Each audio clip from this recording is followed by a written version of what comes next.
시작하도록 하겠습니다. 1장 9절부터 보도록 할게요. 모든 사람을 비추는 참빛이 세상에 왔다. 요한 크리소스토모 성인은 이 말씀을 이렇게 해설합니다. 그분께서 세상에 태어나는 모든 사람을 비추신다면 어째서 그토록 많은 사람이 아직도 비춤을 받지 못하는 것입니까? 모든 사람이 그리스도의 위엄을 알지는 못하기 때문입니다. 그렇다면 그분은 어떻게 모든 사람을 비추십니까? 그분은 당신 안에 사는 모든 사람을 비추십니다. 그러나 스스로 마음의 눈을 닫아버리고 빛의 광선을 받아들이려 하지 않는 사람들이 있다면 그들의 어둠은 빛의 본성 때문이 아니라 의도적으로 선물을 거부하는 그들의 사악함에서 비롯되는 것입니다. 은총은 모든 사람 위에 부어지며 어느 누구에게도 등을 돌리지 않습니다. 예수님께서 모든 사람을 비추는 참 빛이라고 하는데 왜 수많은 사람들이 그 빛을 받지 못하고 있는 것인가? 크리소스토모 성인은 그 사람들은 자기 스스로가 마음의 눈을 닫아버리고 빛의 광선을 거부하는 것이다. 예수님은 모든 사람에게 뭔가를 주시려고 하죠. 그런데 자기 스스로 그것을 받아들이려고 하지 않을 때는 어떻게 할 수가 없습니다. 여러분 요한묵시록 3장의 말씀을 떠올려 보시면 될 거예요. 내가 문을 두드리고 있다. 누구든지 그 소리를 듣고 문을 열면 내가 들어가서 그와 함께 먹고 그도 나와 함께 먹을 것이다. 예수님께서 문을 두드리고 계시는데 문을 열어줘야 예수님이 들어오실 수 있다는 소리죠. 문을 여는 건 누가 하는 겁니까? 우리 각자가 하는 거죠. 인간 각자, 우리 개개인이. 그러면 문을 열지 않을 수도 있는 거죠. 그런 사람들은 그 예수님의 빛을 받을 수가 없게 되죠. 그러므로 인해서 어둠 속에 머물러 있을 수밖에 없다는 것입니다. 1장 10절 그분께서 세상에 계셨고 세상이 그분을 통하여 생겨났지만 세상은 그분을 알아보지 못하였다. 고백자 막시모 성인은 이렇게 해설합니다. 말씀의 육화는 만물이 창조된 최종 목적입니다. 이것은 이미 창조 시작 이전에 하느님께서 세워두신 계획입니다. 하느님께서는 이 목적을 분명히 가지고 계셨기 때문에 만물을 만드신 것입니다. 하느님께서 창조하신 모든 것이 이것을 통하여 그분께로 돌아가게 됩니다. 이것은 모든 시대를 아우르는 신비이며 초월적으로 시대들의 무한히 앞서 존재하시는 하느님의 놀라운 계획입니다. 세상이 로고스를 통하여 생겨났다. 막시모 성인은 이 로고스께서 말씀이 되신 육화 사건, 아직 우리가 거기까지 1장 14절까지 안 나갔지만 육화야말로 만물이 창조된 목적이 된다. 하느님께서 세상을 창조하시기 이전부터 이미 세워두신 그 구원 계획이 있었고 그로 인해서 창조도 바로 이 말씀이신 성자 예수 그리스도를 통해서 이루어지는, 그러니까 성자 예수 그리스도는 그분을 통해서 창조도 이루어지고 그분을 통해서 구원도 이루어지는, 모든 것이 그분을 통해서 다 이루어지는, 이게 사도 바오로의 관점이기도 하죠. 그렇죠? 네. 그래서 우리도 미사 때 항상 마지막 영광송으로 그리스도를 통하여 그리스도와 함께 그리스도 안에서 성령으로 하나 되어서 전능하신 천주 성부 모든 영예와 영광을 영원히 받으시라는 장엄 영광송으로 이제 성찬 그 기도를 마무리하는데, 우리에게는 이것이 하느님의 놀라운 계획이다. 그리고 이것은 하나의 신비다. 창조와 구원은 우리가 볼 때는 우리는 시간이라는 제약과 공간이라는 한계에서 뭔가를 생각할 수밖에 없기 때문에 별개의 사건으로 생각할 수 있죠. 왜냐하면 창조는 먼 옛날에 이루어진 어느 일이고, 구원은 2000년 전에 예수님이 이 땅에 오시고 순환하시고 죽으시고 부활하신 그 사건이니까 뭔가 떨어져 있다고 우리는 생각하지만, 하느님의 관점에서 본다면 하느님께는 시공간의 제약이 없죠. 그래서 여러분은 항상 이것을 잊으면 안 됩니다. 베드로 사도가 그의 편지에서 뭐라고 했죠? 주님께는 1000년이 하루 같고 하루가 1000년 같다고 그랬죠.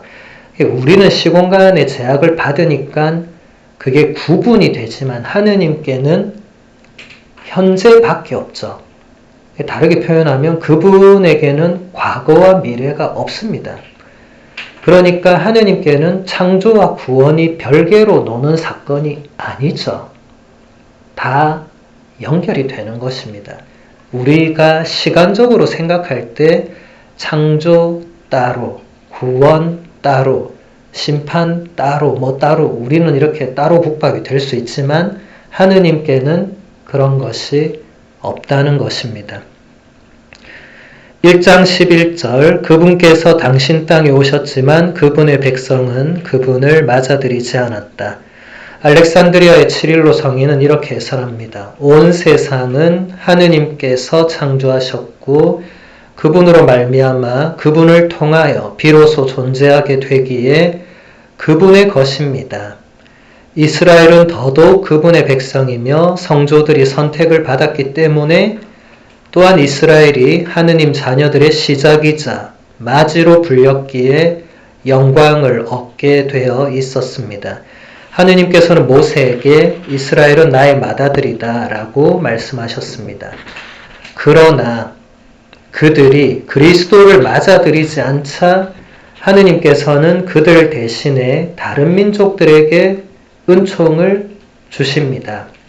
그리고 처음에 그분을 알아보지 못했던 세상은 회개와 믿음을 통해 비춤을 받는 반면 이스라엘은 자신이 왔던 어둠으로 되돌아가게 됩니다. 여러분들이 요한복음서를 통해서 가장 많이 보았던 장면은 예수님과 유다인, 예수님을 받아들이지 않고 적대시하는 그 그룹을 계속 봐왔을 것입니다. 그들은 혈통으로 유대인, 말 그대로 이스라엘 백성이죠. 그러니까 요한복음 1장 11절에서 말하는 그분의 백성은 이스라엘, 유다인을 말합니다. 그런데 하느님의 백성인 이스라엘이 하느님의 아드님을 맞아들이지 않는 엄청난 일이 발생하죠. 실제로 발생했고 그것을 치릴로 성인이 설명을 하는 겁니다. 하느님께서 모세에게 이스라엘은 나의 맏아들이다 라고 직접 표현하실 정도로 이스라엘은 하느님의 백성이죠. 하느님과 계약을 맺었죠. 그런데 이스라엘은 그 계약에 항상 불충실했죠.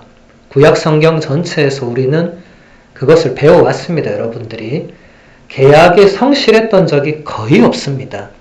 수많은 예언자들이 와서 너희는 이제 제발 좀 계약을 지켜라, 하느님 말씀을 지켜라 하니까 이스라엘 백성이 어떻게 했죠?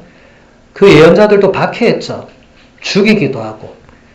그래서 최종적으로 하느님께서 당신 외아드님을 보내셨지만 그분의 백성은 그분을 맞아들이지 않았던 너무나 안타까운 일이죠. 1장 12절 그분께서는 당신을 받아들이는 이들, 당신의 이름을 믿는 모든 이에게 하느님의 자녀가 되는 권한을 주셨다. 요한 크리소스토모 성인은 이 말씀을 이렇게 해설합니다. 왜 사도 요한은 그분께서 그들을 하느님의 자녀로 만드셨다고 하지 않고 하느님의 자녀가 되는 권한을 주셨다고 말했을까요? 요한이 이렇게 말한 것은 세례 때 우리에게 날인된 자녀의 모상을 보존하고 아무런 흠이나 손상 없이 그 모상을 끝까지 보존하기 위해서 얼마나 큰 열성이 요구되는지를 보여주려는 것입니다. 그 다음에 인내가 필요합니다. 우리의 순결을 보존하기 위해서는 우리가 믿고 세례를 받은 것만으로는 충분하지 않습니다. 우리가 이 밝음을 계속 누리기 원한다면 그에 합당한 생활을 보여야 합니다. 크리소스토모 성인이 예리하게 지금 파고든 부분이 하느님의 자녀가 되는 권한을 주셨다. 여러분 아까 클레멘스가 요한복음은 영적인 복음이라고 했죠. 그래서 제가 그것은 복음서에 나오는 모든 그 의미들, 문장들은 영적인 해석이 필요하다. 오리게네스가 얘기했던 그 더 깊은 곳에 담겨있는 그 의미를 우리가 알아차리기 위해서 노력을 해야 되는데 교부들은 그런 면에서 요한복음서의 한 단어, 한 표현도 그냥 대충 그런가 보다 이렇게 넘기지 않았고 이건 왜 이렇게 했을까? 왜냐하면 요한이 의도가 있다는 거예요. 그런 표현을 쓴 의도. 여기서도 보면 굳이 하느님의 자녀로 만드셨다고 해도 되는 부분인데 왜 하느님의 자녀가 되는 권한을 주셨다고 표현했는가? 이제 여기에 대해서 크리소스토모 성인은 그분의 자녀가 되는 것이 그냥 세례받고 나서 그냥 그대로 보존되는 그런 차원이 아니라 우리가 세례 때 받은 그 은총을 끝까지 잘 지켜내기 위해서는 엄청난 노력이 필요하다 라고 해석을 한 겁니다. 요한복음서의 저자가 자신의 복음을 읽게 될 독자층을 어느 정도로 생각을 했던가 이 부분이 관건이겠죠. 그래서 많은 학자들은 요한복음서를 쓴 분은 초보자들, 그리스도교를 그냥 막 들어온 사람들을 대상으로 이 복음서를 쓰지 않았다고 다들 얘기합니다. 왜냐하면 그런 내용이 아니거든요. 이거는 적어도 세례를 받고 나서 이제 조금 더 하느님을 알아가고 더 깊이 들어온 사람들, 그러니까 뭔가 영적인 단계에서 조금 깊이 진보를 이룬 사람들이 주된 대상이 된다고 생각을 했습니다. 그러니까 여러분들도 세례를 받을 때 우리가 하느님께로부터 많은 은총을 받았는데 여러분이 세례받고 나서 그 뒤에 세월 동안 여러분이 그것을 잘 지켜왔는가 한번 생각해 보세요. 얼마나 나는 세례성사의 은총을 잘 지키기 위해서 노력했는가? 세례성사 때 내가 하나님께 서약한 것을 얼마나 충실하게 지키려고 노력했는가 생각해 본다면 부족함이 많았겠죠. 부족함이 없다면 그 거짓말이겠죠. 없을 수 없죠. 크리소스토모 성인은 그게 요한복음서 저자가 바로 그 부분을 우리에게 알려주려고 한 것이다. 그러니까 하느님의 자녀는 그냥 되는 게 아니다. 세례만 받았다고 해서 그냥 하느님 아들, 딸이 되는 거 아니다. 여러분 그냥 하늘에 계신 우리 아버지 부른다고 해서 그냥 하느님 자녀가 되는 거 아니다. 입으로는 누구나 말할 수 있죠. 근데 정말 여러분들이 하느님을 정말로 나의 아버지로 모시고 있는가는 다른 문제입니다. 반대로 내가 정말로 하느님의 아들, 딸로 살고 있는가도 다른 문제입니다. 말로는 다 나 하느님의 딸이야 할 수 있죠. 말로 하는 거랑 진짜 그런가는 다른 문제죠.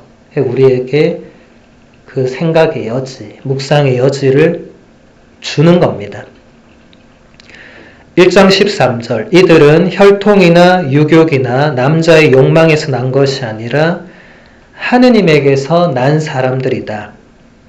아우구스티노 성인은 이렇게 해설합니다. 사람들이 하느님에게서 날 수 있도록 하느님께서 먼저 사람에게서 나셨습니다. 하느님이신 그리스도께서 사람에게서 나셨기 때문입니다. 그분께는 이미 하늘의 아버지가 계셨기 때문에 땅에서는 어머니만을 필요로 하셨습니다. 우리를 창조하신 그분은 하느님에게서 나셨고 우리를 새로이 창조하실 그분은 여인에게서 나셨습니다. 말씀께서는 친히 먼저 사람에게서 나시어 여러분이 하느님의 자녀로 태어나 구원을 받게 하셨습니다.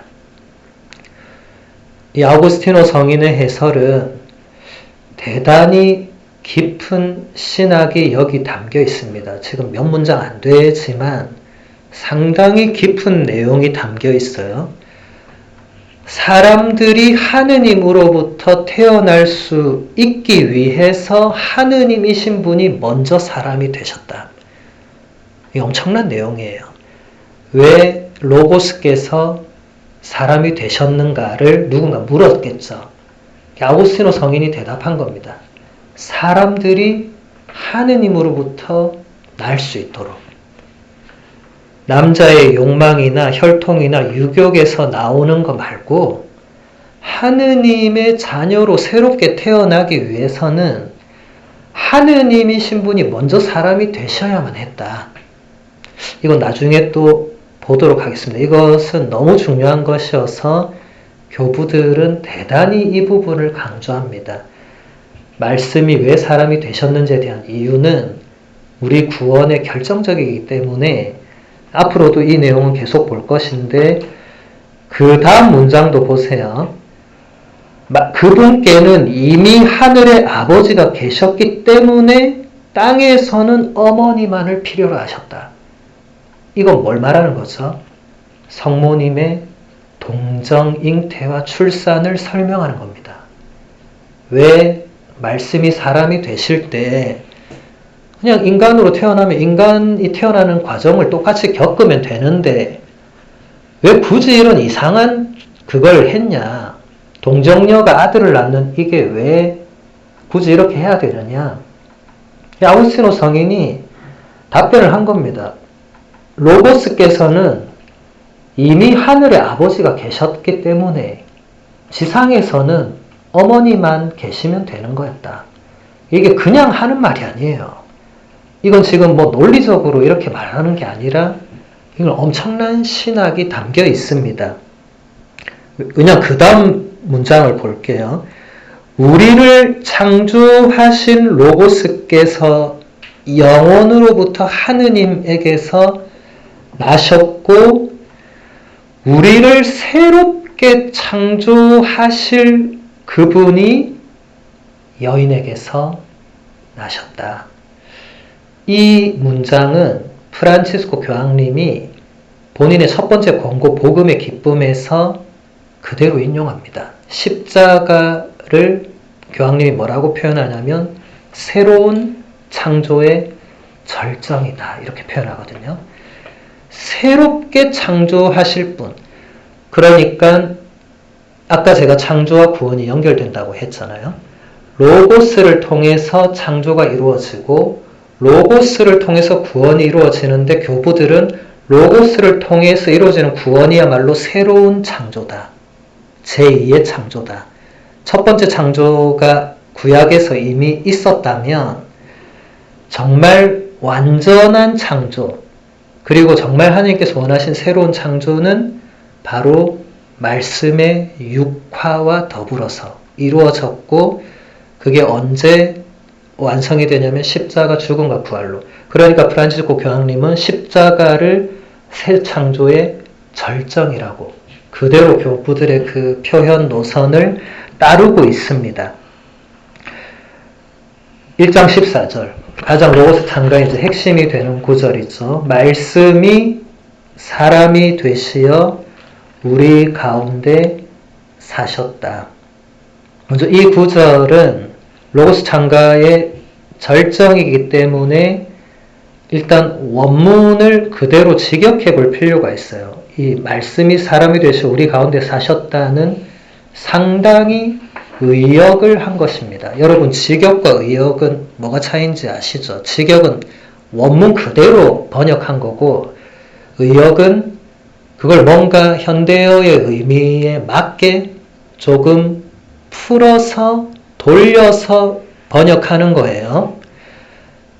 14절, 말씀이 사람이 되셨다고 할 때 이걸 그리스어 원문을 보면 호로고스, 그게 말씀이고, 이제 그 동사로 되셨다는 똑같은 걸 쓰는데 사람이라는 단어가 거기에 나오지 않고 그리스어로 사륵스라는 명사가 있어요. 사륵스.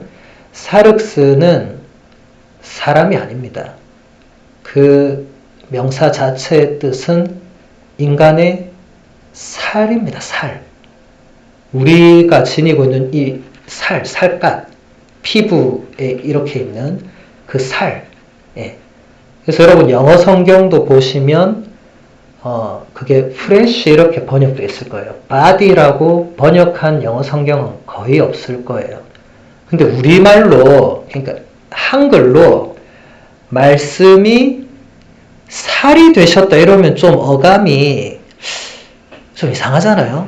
그러니까 요한복음을 번역하신 분이 그냥 사람이 되셨다 이렇게 한 건데, 사람이 된 거랑 살이 된 거는 완전히 다르죠. 그래서 일단 우리가 최대한 원문으로 살이 되셨다. 그래서 그것을 라틴어가 어떻게 그대로 번역하냐면 verbum caro factum est 이렇게 해요. 그러니까 verbum이 이제 로고스를 그대로 라틴어가 번역한 게 verbum이고, caro는 그게 라틴어로도 살입니다. 살. 라틴어로 몸은 코르푸스라고 또 완전 다른 단어거든요. 살이에요. 살.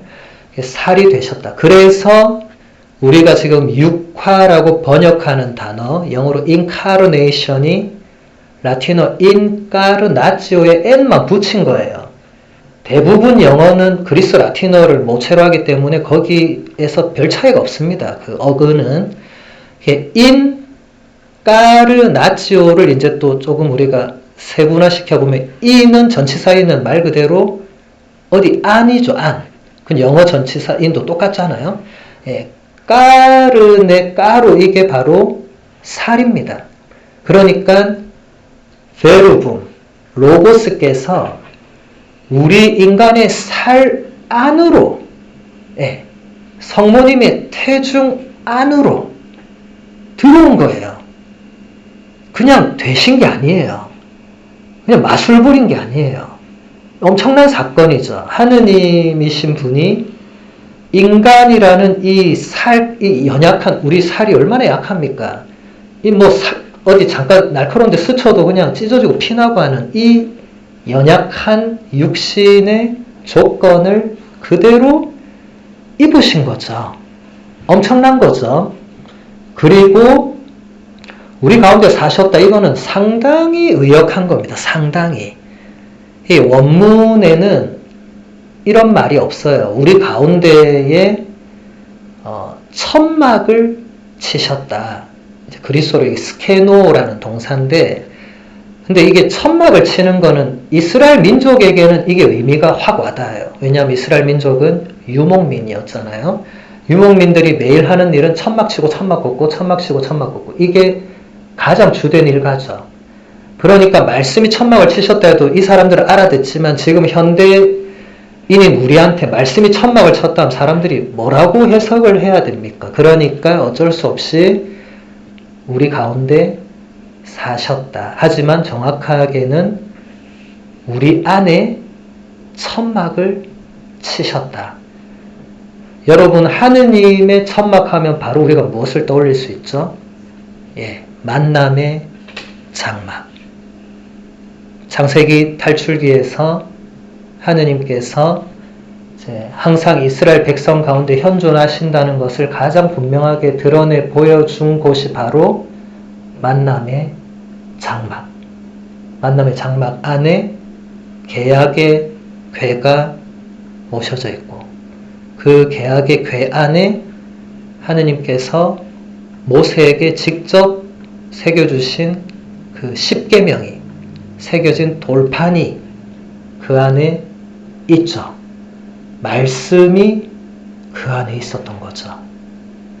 하느님의 말씀이 구약시대 이스라엘 백성에게는 실제로 장막의 천막의 형태로 있었다면 이제는 그 똑같은 말씀이 인간 안에 그 만남의 장막을 치신 거죠. 인간 안에. 엄청난 사건이죠. 그게 바로 예수 그리스도라는 인물이 됩니다. 그래서 이제 니사의 그레고리오는 말씀이 사람이 되시어 우리 가운데 사셨던 이유, 아까 아우구스티노 성인과 똑같은 맥락인데 좀 더 풀어서 설명하고 있어요.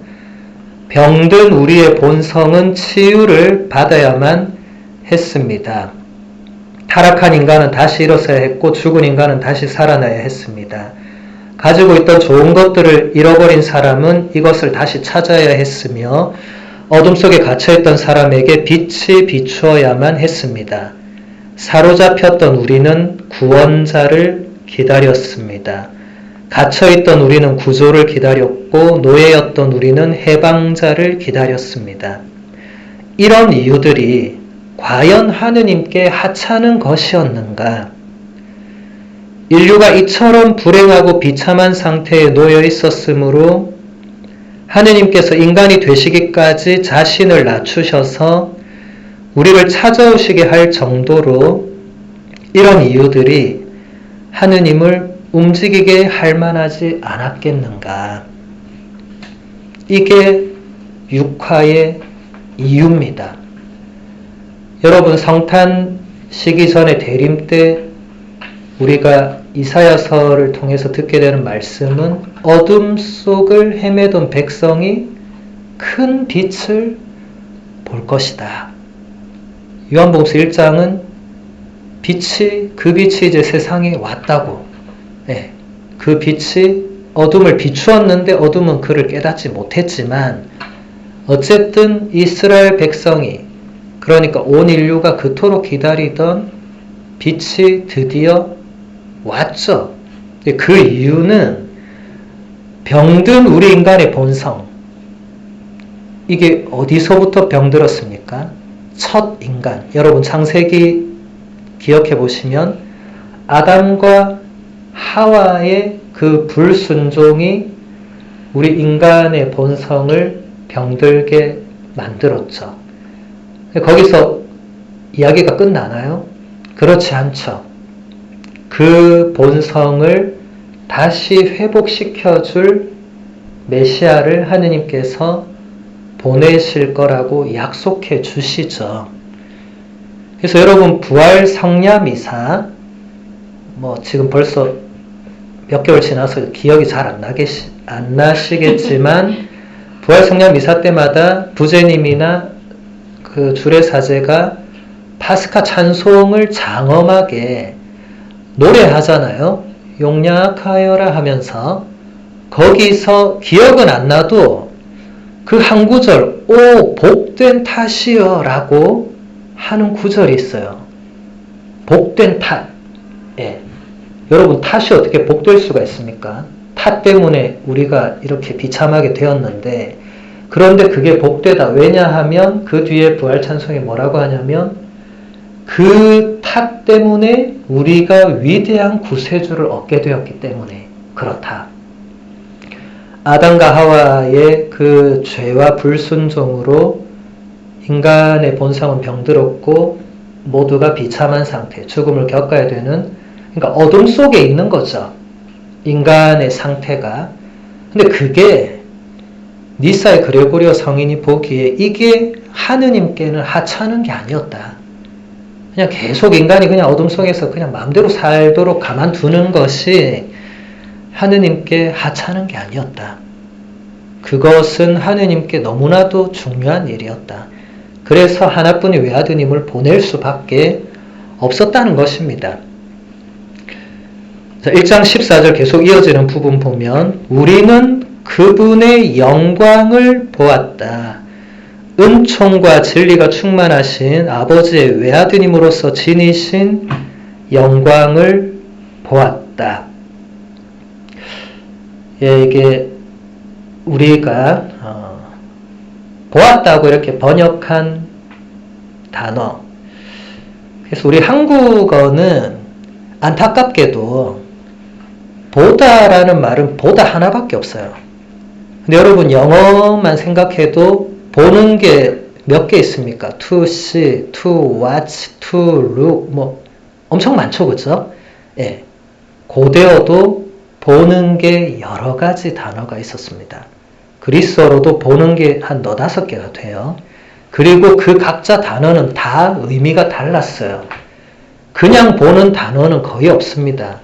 여기서도 우리는 그분의 영광을 보았다 할 때 쓰인 그리스어 동사는 이게 테아오마이라는 동사인데, 이 동사는 물론 그냥 보는 의미도 있지만 거의 대부분 이 동사가 사용되면 그냥 보는 의미보다는 뭔가를 우리 내면에서 묵상하고 그런 의미로 뭔가를 바라보는 그 의미가 강해요. 그래서 이 어떤 현대어 번역들은 우리는 그분의 영광을 바라보았다든지, 그러니까 현대어, 우리 한글 말고 우리는 그분의 영광을 깊이 묵상했다든지 이런 식으로 번역을 하기도 해요. 근데 한글은 어쨌든 안타깝게도 그냥 보았다, 끝 이렇게 됩니다. 그럼 여러분들이 보았다 하면 그냥 우리가 지금 뭘 보듯이 보는 그거를 생각하면 안 됩니다. 여러분 어떻게 하느님의 영광을 그냥 두 눈으로 볼 수 있어요? 그 보입니까? 안 보이죠? 그런 차원이 아닙니다. 그런 육신의 눈으로 보는 차원이 아니라 이것은 영적인 해석이 필요하죠.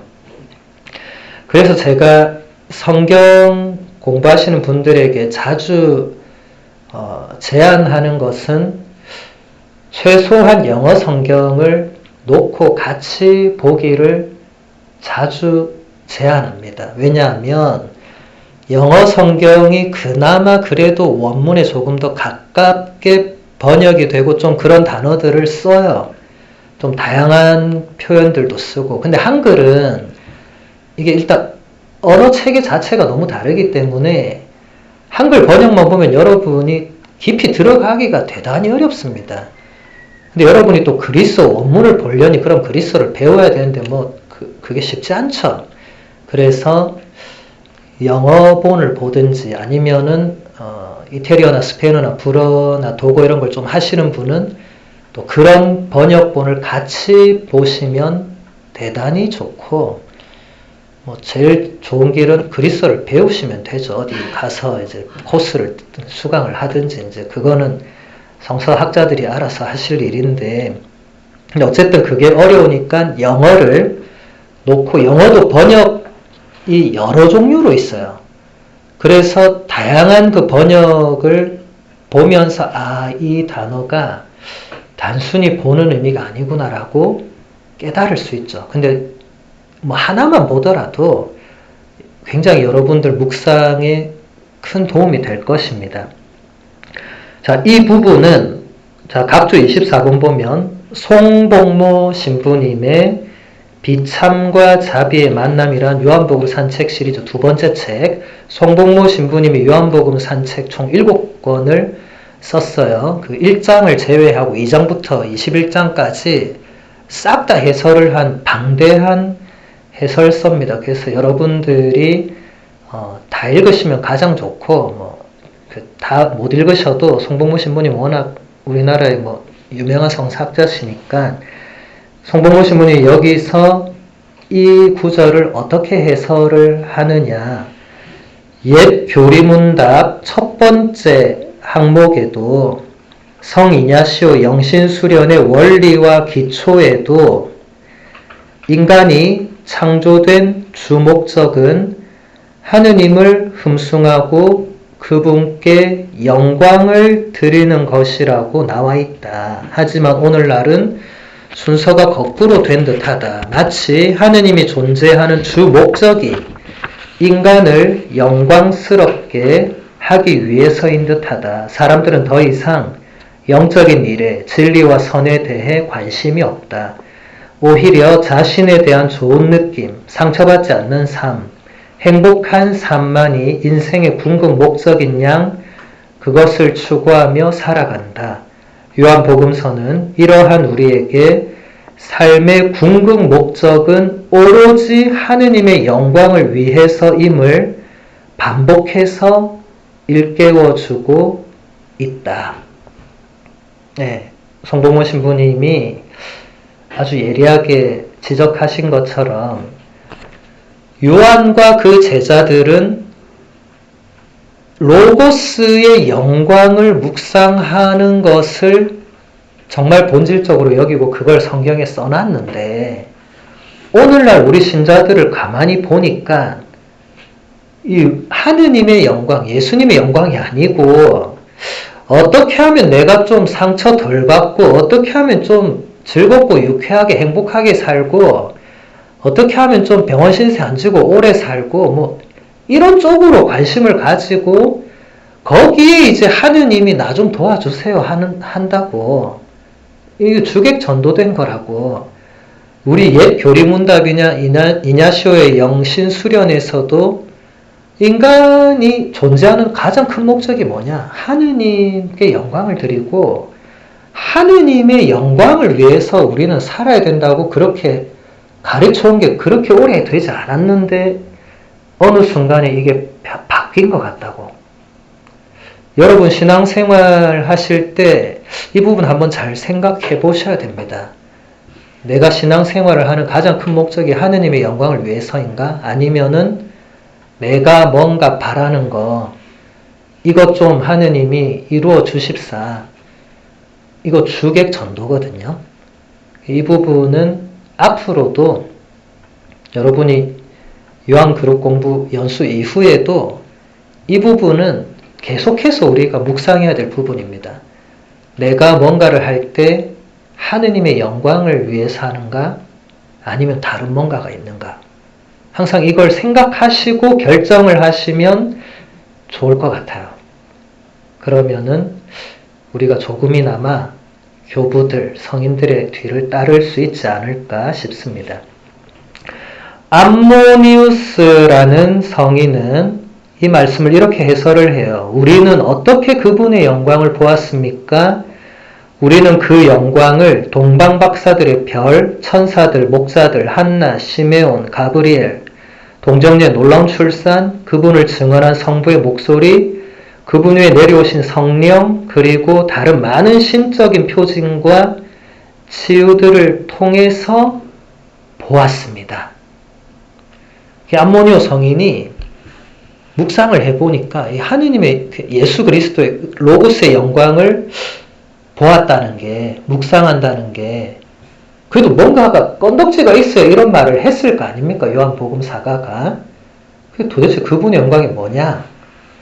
동방박사의 별부터 그분이 태어나셨을 때 하늘의 천사들이 하늘 높은 곳에는 하나님께 영광하고 노래를 불렀잖아요. 그리고 목자들이 그 광경을 보고 놀라서 아기 예수님을 찾아뵙고, 그리고 시메온과 한나가 이 아기에게 감동적인 예언을 하고, 그리고 가브리엘 천사가 성모님께 이 동정 잉태와 출산이라는 놀라운 예고를 하고 실제로 그게 일어나고, 이런 모든 것들이 전부 다 로고스의 영광이다.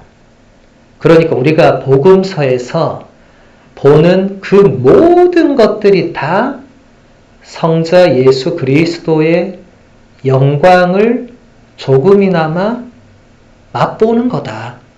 그게 예수님의 영광이다. 여러분, 영광이라고 할 때 꼭 우리 지금 어떤 개념으로 뭔가 영광스럽고 이런 차원이 아닙니다. 하느님께 그 단어가 적용될 때는 하느님은 우리가 생각하는 그렇게 개념으로 나누어지고 본성으로 나누어지고 이런 분이 아니잖아요. 하느님께 어떤 개념이 적용될 때는 다 연결됩니다. 하느님이 사랑이시다 하면 거기서 자비와 용서가 이런 게 아니에요. 다 연결되는 거예요. 영광도 마찬가지입니다. 그러니까 암모니우스는 그 모든 것이 다 예수님의 영광을 보여준다는 거죠. 1장 15절 요한은 그분을 증언하여 외쳤다. 그분은 내가 이렇게 말한 분이시다. 내 뒤에 오시는 분은 내가 나기 전부터 계셨기에 나보다 앞서신 분이시다. 알렉산드리아의 지릴로 성인은 이것을 다음과 같이 해설합니다. 육신에 따른 출생에 관한 한 세례자가 구원자보다 앞섭니다. 임마누엘께서는 분명히 세례자 뒤에 6달 뒤에 오셨다고 복된 루카가 전해줍니다. 세례자는 모든 사람에게 존경받았습니다. 그에게는 많은 제자가 있었습니다. 그리스도께서는 더 뛰어난 분이시지만 알려져 있지 않으셨고 그래서 사람들은 그분이 참으로 하느님이신 줄을 몰랐습니다. 그러나 뒤에 오시지만 먼저 계셨던 분께서는 요한보다 더 위대하고 더 높은 분이심이 드러났습니다. 일단 세례자 요한의 증언을 잠시 보면 세례자 요한이 이렇게 말하죠. 내 뒤에 오시는 분은 내가 나기 전부터 계셨기에 나보다 앞선 분이시다. 분명히 세례자 요한은 예수님보다 먼저 태어납니다. 6개월 먼저 태어나요. 루카복음서를 통해서 우리가 알 수 있죠. 그래서 여러분 우리가 성탄이 12월 25일이잖아요. 세례자 요한 탄생 대축일이 그보다 딱 6개월 전인 6월 24일. 그 맞춘 거죠. 예, 우리 전례력은 다 이 성경의 내용을 바탕으로 짜여져 있습니다. 그런데 세례자 요한은 그분이 내가 나기 전부터 계셨다고 말을 해요. 그래서 나보다 앞선 분이라고. 그러니까 세례자 요한은 이미 예수님이 어떤 분이신지를 잘 알고 있었죠. 그래서 조금 이따가 또 보겠지만 세례자 요한은 예수님을 향해서 세상의 죄를 없애시는 하느님의 어린 양이라는 정말 아무도 할 수 없었던 표현을 유일하게 사용하죠. 그 문구도 미사 전례에 그대로 들어오게 됩니다. 그래서 제가 아까 강의 때도 말씀드린 것처럼 그 시대에는 세례자 요한이 예수님보다 훨씬 더 알려져 있었고 인지도도 높았고 사람들은 요한을 메시아 정도로 생각했는데 요한이 거기에 빠져들지 않았고 요한은 언제나 정확하게 예수님에 대해서 증언을 했다는 겁니다. 나는 그분보다 앞선 분이 아니라는 거죠. 실제로 내 뒤에 오는 그분이 정말 성령과 불로 세례를 베풀고 타작마당을 깨끗이 쓸어서 하고 뭐 이렇게 다 설명을 해주면서 그분이야말로 정말 이스라엘이 기다리던 메시아라는 것을 증언하죠. 1장 16절 그분의 충만함에서 우리 모두 은총의 은총을 받았다. 아우구스티노 성인은 이렇게 해설합니다. 은총을 받았다는 것이 무슨 뜻인가? 우리는 먼저 믿음으로 하느님의 총애를 얻습니다. 그리고 죄를 용서받을 자격이 없었던 우리가 합당하지 않은데도 더없이 큰 선물을 받았는데 이것을 은총이라고 부르는 것입니다. 여러분이 믿음으로 살면 먼저 하느님의 총애를 얻게 됩니다. 여러분이 믿음으로 하느님의 총애를 얻으면 그 상급으로 불사와 영원한 생명을 얻게 됩니다. 이것이 바로 은총입니다. 아우구스티노 성인에게 붙여진 여러 별명 가운데 가장 중요한 별명이 은총의 박사라는 타이틀이 부여됐어요. 왜냐하면 아우구스티노 성인인 뿐만 아니라 교부들은 평생을 이단과 싸웠는데 아우구스티노 성인은 이 벨라지오라는 이단과 계속 싸워야 했어요. 벨라지오는 인간의 자유의지를 대단히 강조하면서 이단으로 나갔습니다. 그래서 하느님의 은총은 그렇게 중요하지 않다고. 아우구스티노 성인이 가만 보니까 저렇게 되면 이제 신자들이 하느님의 은총은 필요 없고 그냥 착하게 살고 열심히 살면 구원을 받는다는 착각을 할 수 있겠죠. 그래서 그게 아니다. 은총이 언제나 우선된다는 것을 아주 신학적으로 깊이 풀어내서 이제 은총의 박사가 되셨는데, 여기서도 은총을 아우구스티노 성인이 좀 쉽게 신자들에게 설명한다고 쉽지는 않지만 볼게요. 먼저 은총이 뭐냐? 죄를 용서받을 자격이 없었던 우리 인간이 합당하지는 않은데 더없이 큰 선물을 받았다. 그게 하느님의 사랑이라는 것이다. 우리가 받을 자격이 있어서 받는 게 아니고 부당하지만 받았다. 여러분 영성체 모시기 전에 뭐라고 하죠?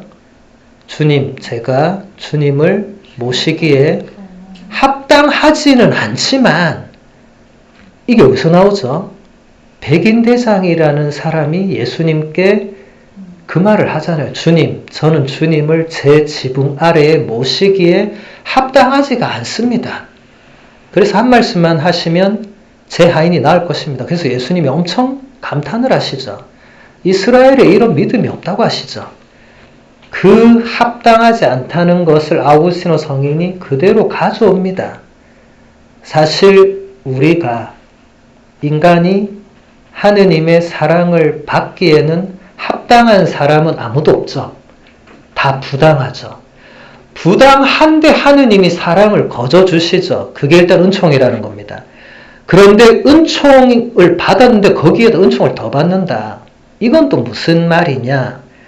그게 그 다음에 이어지는 게 여러분이 믿음으로 그 하느님의 사랑을 얻으면 거기서 불사와 영원한 생명도 얻는데 그게 바로 은총이 은총을 더한다는 거다.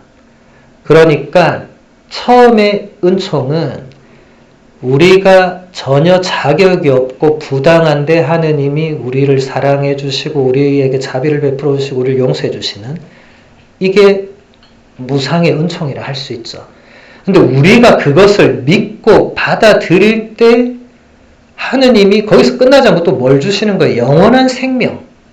하느님의 그 영원한 생명에 참여할 수 있게 해주시는 그게 바로 또 은총이 되죠.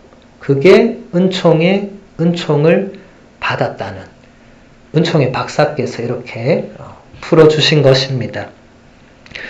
1장